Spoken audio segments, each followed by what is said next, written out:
PKC ERCP की संयुक्त DPR अगले 1 महीने के भीतर तैयार की जा सकती है और डीपीआर के तैयार होते ही एमओयू की तैयारी शुरू होगी। इसके तुरंत बाद भारत सरकार की स्वीकृति के लिए संयुक्त डीपीआर को कैबिनेट में स्वीकृति दिलवाई जाएगी। आपको बता दें कि हाल ही में राजस्थान और मध्य प्रदेश के आला अधिकारियों को संयुक्त बैठक कर दिल्ली बुलाया था। इस बैठक में दोनों राज्यों की ओर से अपनी अपनी डीपीआर से जुड़ी जानकारियां साझा की गई थी।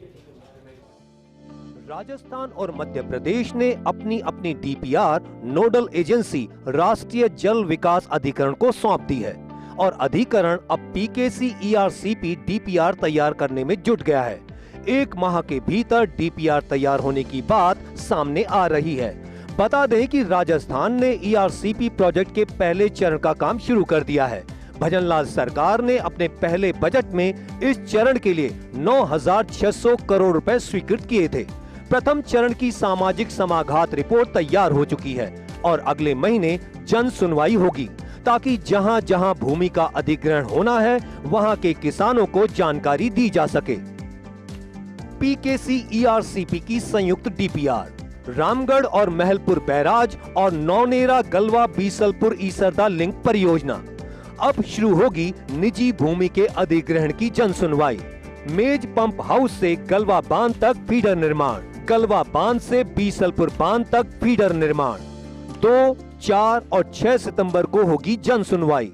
बूंदी की नैनवा तहसील के प्रभावित गांवों की होगी जन सुनवाई। ग्राम पंचायत अंतरदा, तलवास, जरखोदा, कैखुदा और गंभीरा की होगी जन सुनवाई। भूमि अवाप्ति अधिकारी और उपखंड अधिकारी नैनवा करेंगे जन सुनवाई। भजनलाल सरकार का ड्रीम प्रोजेक्ट परियोजना के लिए टोंक जिले के 75 गांव में भूमि का होना है अधिग्रहण। टोंक में परियोजना के अलाइनमेंट के लिए करीब 1,500 हेक्टेयर भूमि अधिग्रहण होगा। मेज पंप हाउस से गलवा बांध तक होना है फीडर निर्माण। गलवा बांध से ईसरदा बांध तक होना है फीडर निर्माण।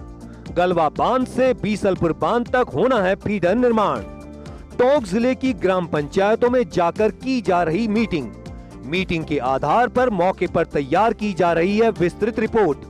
4 साल में पूरा होगा ईआरसीपी का पहला चरण। पहले चरण के लिए 9,600 करोड़ के वर्क ऑर्डर जारी। बीसलपुर और ईसरदा में पेयजल प्रबंधन के लिए होगा यह चरण। साउथ की कंपनी को मिला वर्क ऑर्डर। हेम मॉडल पर होगा ईआरसीपी का पहला चरण। वाटर रिसोर्सेज में देश का पहला मॉडल होगा। रामगढ़ बैराज, महलपुर बैराज, नौनेरा में नहरी तंत्र और पंपिंग स्टेशन। मेज नदी पर पंपिंग स्टेशन और 2.5 किलोमीटर लंबी टनल होगी तैयार। इंद्रगढ़ की पहाड़ियों के पीछे 2 चरण में बनाई जाएगी टनल।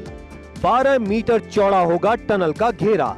गलवा बांध से ईसरदा तक 30 किलोमीटर और गलवा बांध से बीसलपुर तक 60 किलोमीटर लंबी नहर डाली जाएगी।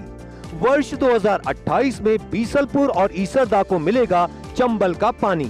बीसलपुर को 11.2 टीएमसी पानी दिया जा सकेगा, जबकि ईसरदा को 10.5 टीएमसी पानी दिया जाएगा।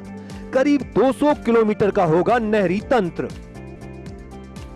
पीकेसी ईआरसीपी की संयुक्त डीपीआर 1 माह में तैयार होने के साथ ही यह भी सामने आ रहा है कि राजस्थान को भरपूर पानी मिल सकेगा। जिस तरह से मुख्यमंत्री भजनलाल शर्मा ने कहा था कि राजस्थान में चंबल से पूरा पानी मिल सकेगा, उसी दिशा में काम शुरू हो गया है। संयुक्त डीपीआर को केंद्रीय कैबिनेट में स्वीकृति मिलते ही सामने आ जाएगा कि राजस्थान को पीकेसी ईआरसीपी से कितना पानी मिलेगा ताकि प्रदेश के 21 जिलों की तस्वीर बदली जा सके। भजनलाल सरकार के ड्रीम प्रोजेक्ट पीकेसी ईआरसीपी की संयुक्त डीपीआर 1 महीने में पूरी हो जाएगी। उसके बाद एमओयू और फिर केंद्रीय कैबिनेट में स्वीकृति। हालांकि इससे पहले भजनलाल सरकार ने ईआरसीपी का पहला चरण शुरू कर दिया है, जो अगले 4 साल में पूरा हो जाएगा। कैमरामैन गिरीश के साथ Vinod Singh Chauhan, First India News, Jaipur.